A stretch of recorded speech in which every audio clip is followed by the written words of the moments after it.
Assalamualaikum warahmatullahi wabarakatuh, sahabat tani. Ini ada sebuah kiriman pertanyaan yang sangat menarik untuk kita bahas pada kali ini, yaitu melalui kolom komentar VT di Info Pak Tani Rokan Hilir, yaitu dari sahabat Info Pak Tani Rokan Hilir, yaitu Taufikur Rahman.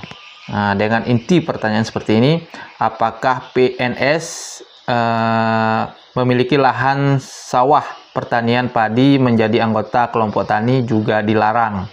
Oke, jadi sahabat-sahabat tani semua, ini pertanyaan yang sangat banyak kita jumpai atau kita dapati, baik itu secara langsung maupun secara media massa ataupun kolom komentar dari teman-teman semua.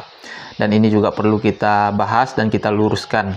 Nah, baik sahabat tani, bahwasanya mengacu kepada Permentan atau undang-undang yang mengatur tentang kelembagaan kelompok tani ini, yaitu Permentan nomor 67 garing Permentan garing SM.50 garing 12 garing 2016. Nah, jadi di sini bahwa sudah diatur tentang penumbuhan kelompok atau kelembagaan kelompok tani itu, anggota kelompok tani harus memiliki kegiatan usaha tani sebagai mata pencarian utama. Nah, dari poin ini bahwasanya setiap kelompok tani ataupun anggota kelompok tani yang ingin tergabung harus memiliki usaha pertanian sebagai penghasilan utama atau pekerjaan utama. Nah, pertanyaannya apakah PNS dilarang menjadi bagian dari kelompok tani? Jadi di sini sudah kita pahami bahwasanya setiap orang atau setiap anggota kelompok tani harus memiliki lahan usaha ataupun sub-sub usaha di bidang pertanian yang dikelola oleh kelompok tani.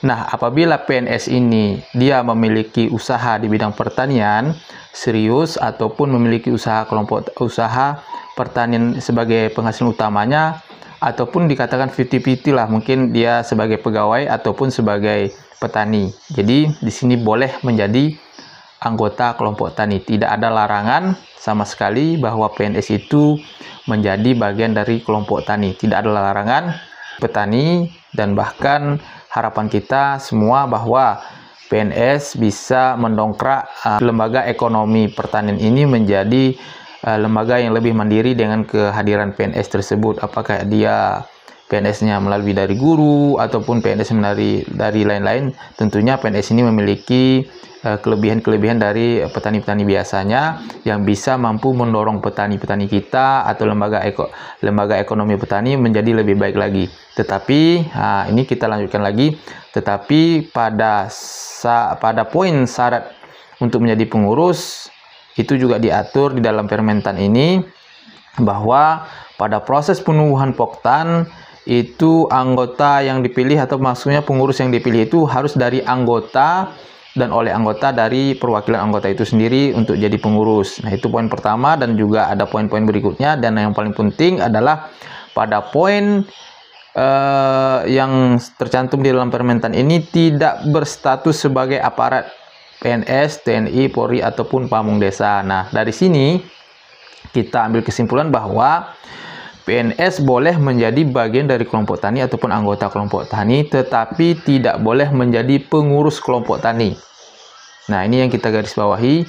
PNS, baik itu pamung desa, TNI, Polri, ataupun sejenisnya, itu dilarang di dalam Permentan nomor 67 ini sebagai menjadi pengurus. Nah, artinya boleh menjadi anggota kelompok tani tetapi tidak boleh menjadi pengurus kelompok tani, apalagi dari pamung desa atau lagi dari penyuluh pertanian jadi pengurus kelompok tani juga tidak boleh ya. Jadi berdasarkan amanat Permentan yang sudah disusun untuk pengaturan kelembagaan kelompok tani. Jadi sampai di sini kita ulangi lagi bahwa PNS, pamung desa, TNI, Polri mungkin bisa menjadi sebagai anggota kelompok tani, tetapi tidak boleh diangkat menjadi pengurus kelompok tani berdasarkan Permentan nomor 67 garing Permentan garing SM.50 garing 12 garing 2016.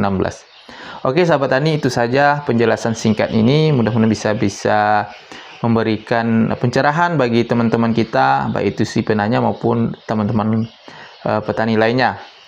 Jadi sahabat-sahabat tani, kami juga membuka membuka diskusi melalui kolom komentar. Silahkan ditanyakan, insya Allah akan kami jawab melalui VT maupun YT. Dan sahabat-sahabat tani juga, jika video ini bermanfaat silahkan dibagikan ke teman-teman lainnya. Dan sampai jumpa di video-video berikutnya. Terima kasih. Assalamualaikum warahmatullahi wabarakatuh.